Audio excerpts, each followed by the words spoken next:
Hey everybody, I'm back once again, and yes, in today's video we're going to be set up this bad boy, the Galaxy Z Fold 6 or Z Fold 6, however you want to say it. So I've just unboxed it, and I was going to kind of turn it on in the actual video, but I think, you know what, I've not done one of these kind of setup videos for quite a while, and it's going to look pretty cool with it being on a big screen. So I figured, hey, why not? Okay, let's jump straight into it. So first things first, we want to turn on the device, which you will do by pressing the power button on the right hand side. So we'll turn it on there, and we should get the screen turned on at the front there. Samsung Galaxy, secured by Knox. So you can actually set this up either on the main screen, or say the outer screen, and then the main screen is probably the one in the middle, would you class it as? Guess how I'd do it. So powered by Android, and if you open it up as it's doing that, you see it's exactly the same in there as well. So let's just put that down there. Let's zoom in a little bit, because obviously we want to kind of see all this, don't we? So it's saying hello, welcome, all that kind of stuff, I believe. Yay, welcome. So I want to click on start, and this way you're going to choose your language. So what we'll do is we will go through some languages as well. I'm actually doing a language video as well, because some people do actually like them. But anyway, on this particular device, we've got these ones here for you. So let's go through them nice and slowly. All the different Englishes around the world, which I always find a little funny, but at the same time I kind of understand it. So it's going down, but you notice you've got English Philippines and you've got Filipino. So that's cool for my Filipino family out there. Got different kinds of French, different kind of Dutch, Portuguese, got some Spanish, and the ones I always never have a clue. But this has probably got more on than I've seen for a long time. Jeez, look at all them. Blooming heck. Well, anyway, let's choose the one we're going to be using today, which is English United Kingdom. The best type of English. Thought so, man. Anyway, so for your review, as you see here, check the private policy. Yeah, never read that stuff. And then what I do, I only take the ones you have to tick, or you have to actually agree to. So in this one here, you only have to agree to the top one. And you know that because it goes blue at the bottom. Okay, so I'll click on next. Easy setup with another device. So I actually have another device, which is an S24 Ultra, that I was going to kind of transfer across from, but as of today's video, I'm actually just going to set up as a brand new device, and I might do one using Smart Switch as well, but for today, we're going to set it up manually. So let's click set up manually. And once I find my Wi-Fi network, so which one's it going to find? So which ones are mine here? So actually they're all mine, that's pretty cool. So it doesn't actually show my 6G, my 6 gigahertz network on here at the moment. I know it's got the band 6, but I haven't got the one that's the full, using the full Wi-Fi 6E. So anyway, what we'll do is actually going to set it up on PulseStarNet. I'm just going to put a password in, I'll be right back. Alright, so my password's in, I'm going to click connect. Let's see how quick it connects to the actual Wi-Fi. Should be pretty good. There we go, happy days. Service provider setup. So checking for service provider information. Now I don't currently have a SIM card in here, because my current SIM card's in my iPhone at the moment. But yeah, I'll be putting it in there in a later date. So make sure I don't turn off. And I will try and leave this as much as real time as I can. But if it's taking a long time and you kind of see it speeding up, then it's sped up. I will tell you though how quick it was, or in terms of how quick I sped it up by. So if it's going to be like 2 times, 4 times, etc. So now we've got this part. It says your phone needs to restart to set up the features from your service provider. Not too sure on that one because there's no SIM card in it. So yeah, anyway, we'll restart it and we'll come back when it's back.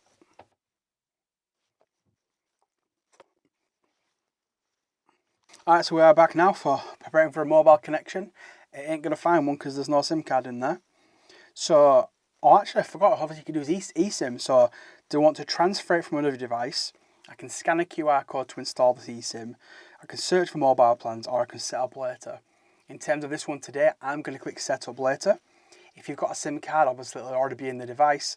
If you've got an eSIM, you can follow one of those ones. But for me today, I'm going to set up later in settings.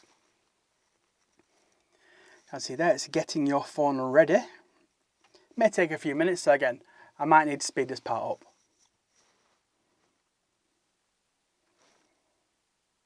Now this part, it wants to know if I want to copy any apps or data.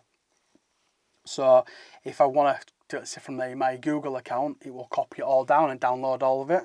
So let's say coming from a Pixel device and you want to have a lot of the details on that to download to this one, you can do it. Basically, you want to click next and go from there.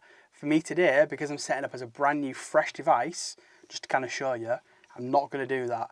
If you want me to show you in another video how to do this or what it's like, just let me know in a comment down below and I'll see if I can get that shot for you.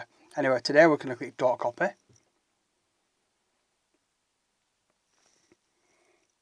As you can see, we're checking info.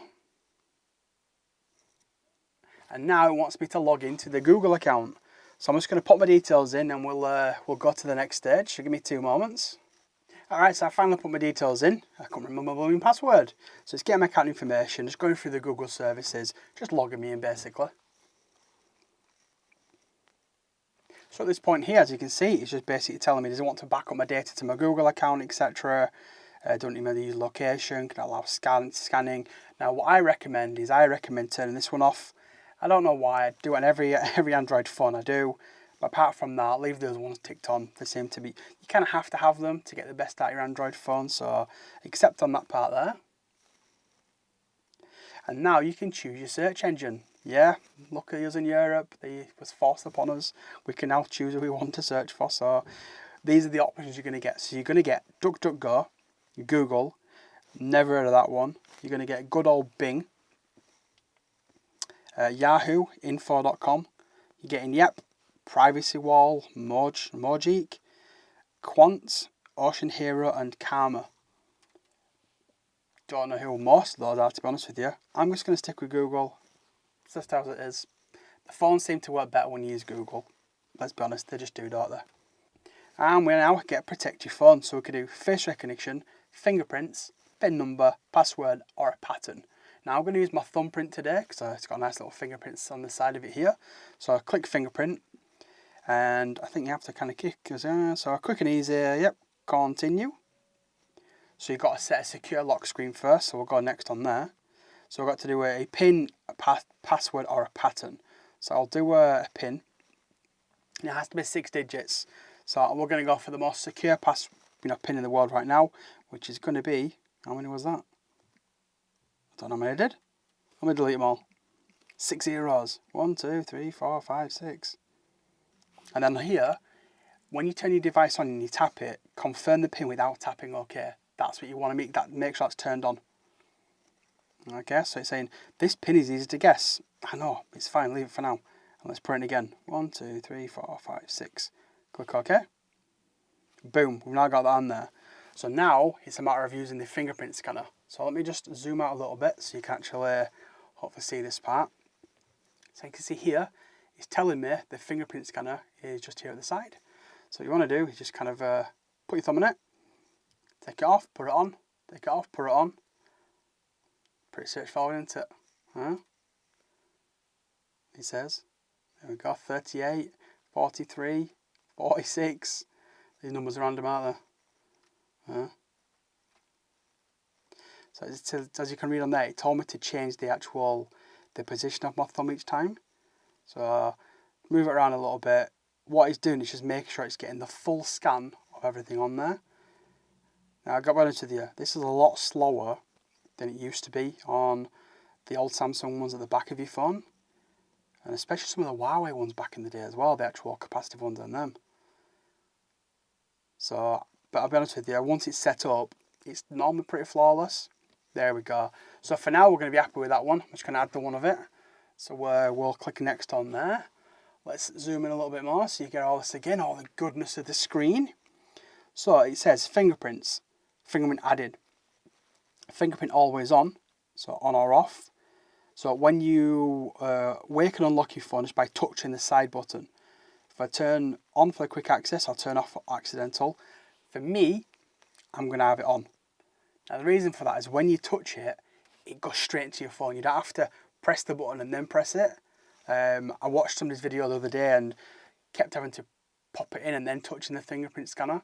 This one, you just touch it, you're straight into the phone. So my recommendation is to have that. Let's go back out there and continue. And this is now basically asking us, do you want to do the old, Google? So yeah, we'll click more on that and we'll click I agree. Access it without unlocking it. I have this on. You don't have to have yours turned on, but I like to have it on, so I agree on this one as well. Getting the phone ready. I think we're almost ready to rock and roll. Now it wants me to log into a Samsung account. So you don't have to log into it. You can do. If you don't have one, you can create one. You can sign in with Google and it will create you a Samsung account that links to your Google account. Some people prefer that because it's all in one. You log into your phone, you log into your Samsung account, or with your Google account. Nice and easy, right? So what I'm going to do is I'm actually going to use the QR code. I'm going to try to use the QR code using my old phone, or my other phone, my S24 Ultra. So what you do is you click sign in with QR code. It generates a one-off QR code for you that's valid for 30 minutes. And then what you do is with your other device, so in terms of this one, obviously my S24 Ultra, you go to the camera, you go to it like that, it goes remote sign in. So I'm just going to move that to there. You see it says just here, remote sign in. So what you want to do is you'll click remote sign in. And at that point, you'll click sign in on your phone. Oh, turn that one back on. So leave that one there. And that's it. So it's done it. It's actually logged it in. Just basically had to click OK on the phone.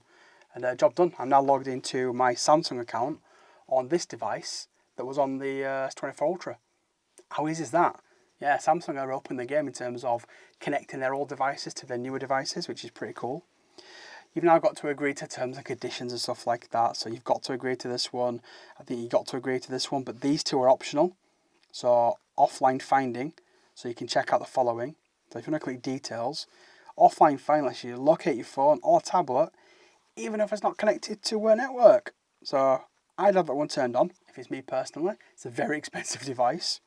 And then improve your advertising. Bugger off, you're not having that. And then you want to click on agree, because you don't want to agree to this one, so I'll click agree. Boom, this is the part where it's the most exciting part for most people, the Galaxy AI. This is why a lot of people are getting this phone, even though a lot of old phones are going to get some of these upgrade features. Obviously this is going to perform the best right now, because it's got the most latest Snapdragon processor in there to deal with it, but we'll see, won't we? So it does call assist, got chat assist, interpreter, note assist and transcript assist. Click on more. We're also getting browsing, photo assist, drawing assist, photo ambient wallpaper and health assist. A lot of assists, quite a lot of assists. So I'll click next on this one. And this is some of the Samsung services. So we've got auto blocker. Some of these are new to me. And it keeps your personal data safe by blocking security threats and suspicion. Yeah, we'll have that turned on, I like it. Customization services. Stickers, routines, you know what, I'll have it on. And smart suggestion. I'm going to leave all them turned on because I'm going to hope that it's going to give me a better experience because they kind of want my data. That's kind of how I'm looking at it. And now you can choose how you want it. Do you want light or dark? For me, when you go AMOLED, you've got to go dark, and let's be honest. As nice as that looks on camera right now, it's easier to shoot this on the camera. But dark mode is the one I'll be choosing to use on a daily basis. But for the camera today, I'm just going to leave it on this one, okay? But I will be changing that over as soon as I finish this video. Take care of your phone. So if you want to read through some of this stuff, you can do. It tells you regards to water resistance and stuff like that. It contains magnets. So if you want to pause the screen, you can do for that part there. I'm going to click next. Boom, we're all set up. So let's see what's new. So we can explore now, or for me, I'm going to finish because, yeah, I just want to play with the blooming phone. Because that's it. I've been waiting for bloody ages to turn this on. But hey, I did promise in other videos that I'd do these setup videos. I'd kind of run it through the old Galaxy S2, Galaxy S3, Galaxy S4 treatment. And I'm sticking to my word. You're going to see a lot of content on this, whether you want to see it or you don't want to see it. But if there's anything you do want to see, please let me know in the comment down below, because I'm looking at all the comments. I'm going to take on board, see what everyone wants. Because I've been away for a while. Hopefully I'm back. And people, that's it. That's been the first boot, the first setup of the brand new Galaxy Z Fold 6. So I'm actually going to go put this in a case. Oh, show me a little plastic together. So what I'll probably do is a later date when I get used to it, I'll do like a hints and tips, like I used to do back in the day as well, and we'll see what we can get out of this phone. See what the little hidden nuggets are. So I'll just show you when you do close it up like that, and when you tap that, the actual fingerprint there, boom, logs you straight in. So let me just show you. Again, I did watch somebody the other day, and unfortunately, he had to keep pressing the button to turn it on. For me, look, so I'll just touch it and I'm in. Touch it, oh, touch it and I'm in. So as long as you hit it, you're in straight away. And just to show you, it works on the main screen as well. So when you open it up, it's like, oh, what's your passcode? Screw that, I got my fingerprint. Happy days, right? Anyway, people, that's it. That has been my first boot, first turn on and setup of the brand new Galaxy Z Fold Galaxy 6. Yeah, so many different names, isn't there? It is officially the Galaxy Z Fold 6. It's the foldy phone. But anyway, if you have any questions, hit me with a comment down below. Don't forget to smash that like button. Go on, you know you want to, and go on. Subscribe. Hey, it's free. Honestly, it doesn't cost you a penny, a nickel or a dime. Once again, thank you for watching, and you'll hopefully see me. Well, you don't always see me. You might do in a future video though. But you'll always hear me. You'll see these puppies in my next video. Cheers, everyone.